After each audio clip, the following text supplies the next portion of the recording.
Tony toons Bangla ভৌতিক।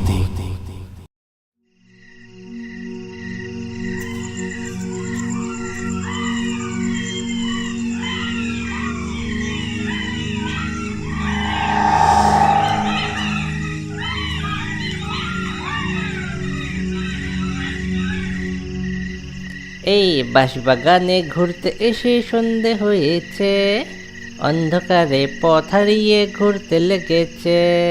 টিং টিং এ টিং, টিং টিং টিং এ টিং। এই দিকে যাব নাকি এই দিকে যাব? না, এই দিকেই যাই। এই বাঁশবাগানে ঘুরতে এসে সন্ধে হয়েছে, অন্ধকারে পথ হারিয়ে ঘুরতে লেগেছে। টিং টিং এ টিং, টিং টিং টিং এ টিং।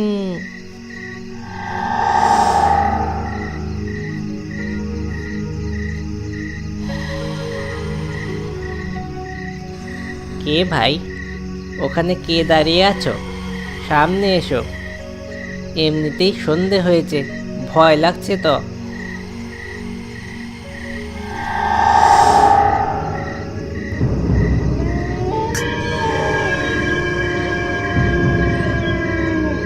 হ্যাঁ, ওরে বাবা রে, এই যে ভূত, বাঁচাও!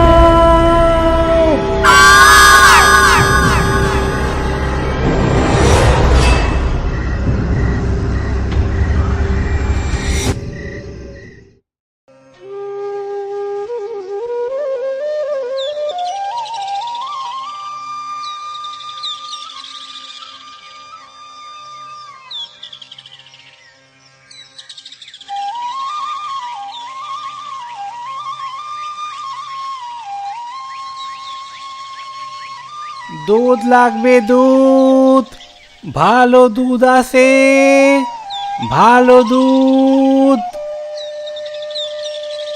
এই যে দুধওয়ালা, দুধ কত করে? 40 টাকা দিদি। ভালো হবে তো? একদম 1 নম্বর দুধ আছে দিদি, কোনো ভেজাল নাই। ঠিক আছে, 1 লিটার দিন। হ্যাঁ, দিচ্ছি।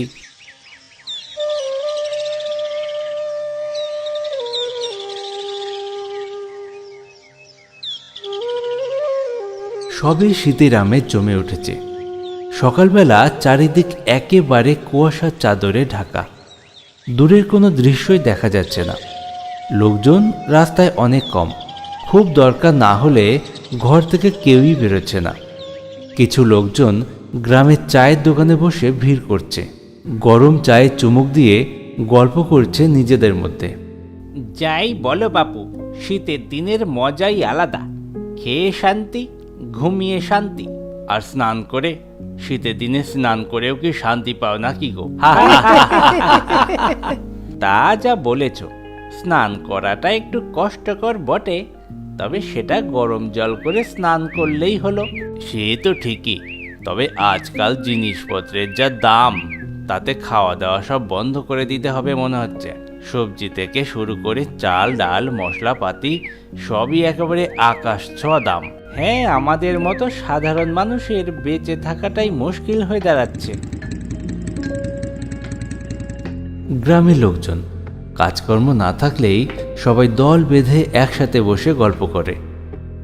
যেমন সকালে, তেমনি বিকেল বা সন্ধেবেলা। শীতের সন্ধে এখনো জাঁকিয়ে শীত পড়েনি বটে, তবে যতটুকু ঠান্ডা পড়েছে তাতে খোলা আকাশের নিচে বসে থাকা একটু কষ্টকর। 3 বন্ধু মাঠের মধ্যে আগুন জ্বালিয়ে বসে গল্প করছে। জানিস, গ্রামের শেষ প্রান্তে একটা বিরাট বড় গাছ আছে। সেই গাছের নিচ দিয়ে যখনই যাওয়া হয়, গাছ ছমছম করে। একদিন আমাদের পাশের বাড়ির কাকু রাত 8টা নাগাদ ওই রাস্তা দিয়ে যাচ্ছিল। যেতে যেতে দেখে সাদা শাড়ি পরা কে যেন একটা গাছে উঠে যাচ্ছে, আবার একটু পর গাছ থেকে নেমে যাচ্ছে। এই সব দেখে কাকুটা তো ওখান থেকে দৌড়ে পালিয়ে আসে। বাপরে বাপ, কি ভয়ঙ্কর! তুই এসব গল্প বিশ্বাস করিস? এইসব ভূত ফুত আমি বিশ্বাস করি না, সব কিছুই বানানো গল্প।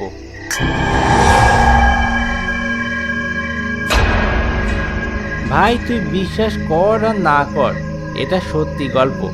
আমার পাশের বাড়ির কাকু কখনো মিথ্যে কথা বলে না। আচ্ছা, তাহলে তো একবার চেক করে দেখতে হবে। চল সবাই মিলে যাই।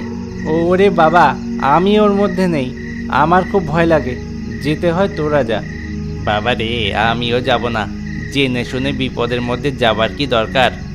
ও বাবা, তোরা কেউই যাবি না? তা তোরা যখন যাবি না তখন আমিই বা একা একা যাবো কেন? যাকগে যাক, চল রাত হয়েছে, সবাই বাড়ি যাই। হ্যাঁ চল চল, তাই চল।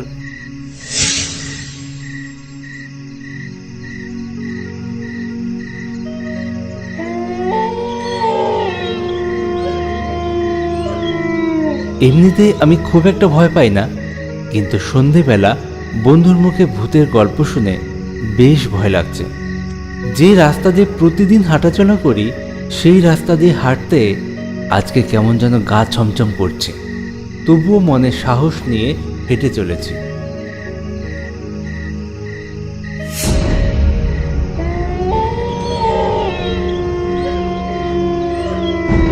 বেশ কিছুক্ষণ হাঁটার পর আমার মনে হলো আমার পিছন পিছন কেউ হাঁটছে, কিন্তু কি যেন ভেবে আমি পিছন দিকে তাকাচ্ছি না।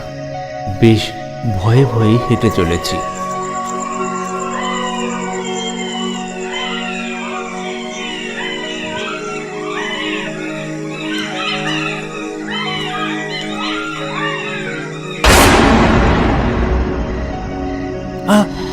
ওটা কি?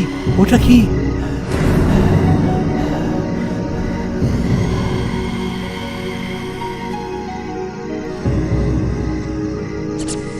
বাপরে বাপ, আমি তো ভয় পেয়ে গেছিলাম।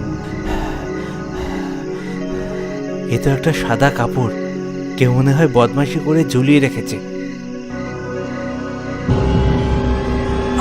কে কে কে? ও সুবল, তুই? এরকম করে কেউ ভয় দেখায়?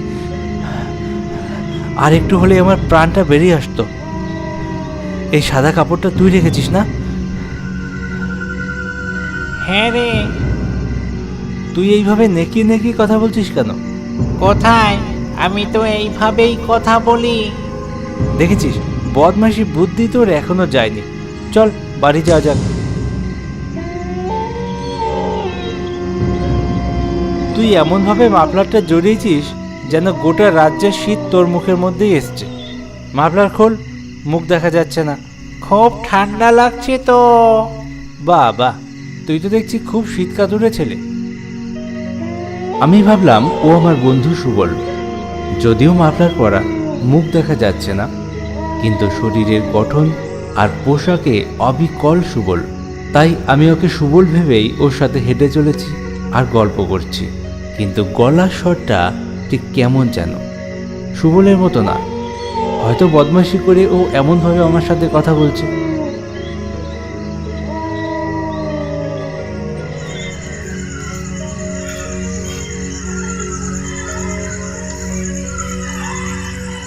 হাঁটছি আর খালি ভাবছি সন্ধেবেলা সে ভূতের গল্পের কথা সুবলকে বলবো কিনা। একসময় বলেই ফেললাম। বুঝলি সুবল, আমি সন্ধেবেলা এক বন্ধুর মুখে শুনলাম এই গায়ের শেষ প্রান্তে নাকি একটা গাছে ভূত থাকে। হ্যাঁ থাকে তো। সত্যিই থাকে? হ্যাঁ সত্যিই থাকে, চল দেখবি। না রে, আমি যাব না, ভয় ভয় লাগছে। ভয় কি রে খেপা, কিচ্ছু হবে না, দেখবি আর চলে আসবি, চল।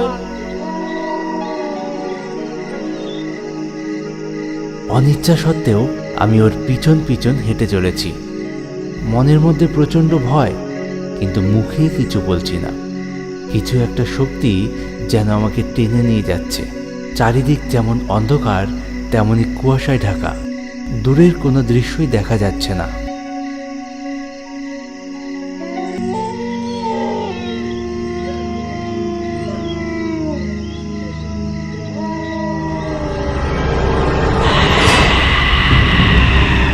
বেশ কিছুক্ষণ হাঁটার পর আমি দেখতে পাই একটি গাছে উল্টো হয়ে কে যেন একটা ঝুলে আছে। ভয়ে আমার প্রাণ যায় যায় অবস্থা। এটা কে? এটা কে? কে?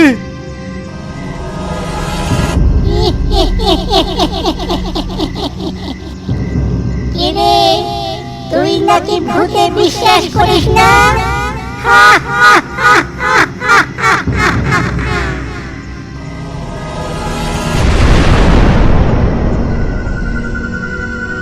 কিরে, এবার বিশ্বাস হলো তো ভূত আছে না নেই?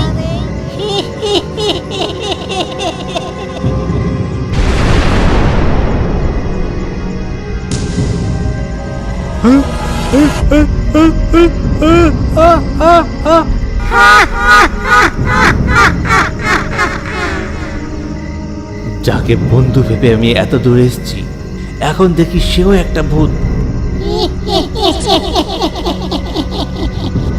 পলাশ! পলাশ! পলাশ! এমন সময় আমি শুনতে পাই দূর থেকে কেউ একটা আমার নাম ধরে ডাকছে। একটা মশালের আগুনও দেখতে পাচ্ছি। মনে একটু সাহস এলো, সেই ডাক অনুসরণ করে আমি ছুটতে লাগলাম।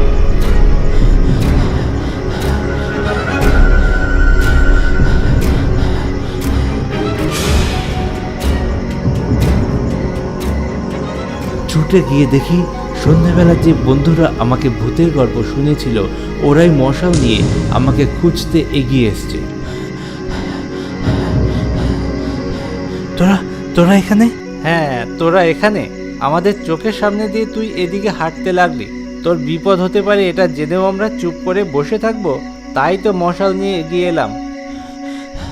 কিন্তু কিন্তু আমি তো বাড়ির দিকে রওনা দিয়েছিলাম। আগে না, তুই এই রাস্তা দিয়েই রওনা দিয়েছিলি। তাড়াতাড়ি চল এখান থেকে। আমার বন্ধুরা এগিয়ে এসেছিল বলেই আমি এই যাত্রায় বেঁচে গেলাম। এই রাস্তায় আমি আর কখনো আসি না। আজকের মতো বিদায় নিচ্ছি। পরবর্তী গল্প নিয়ে ফিরছি খুব তাড়াতাড়ি। প্লিজ সঙ্গে থাকুন, ভালো থাকুন আর দেখতে থাকুন আমাদের ভিডিও।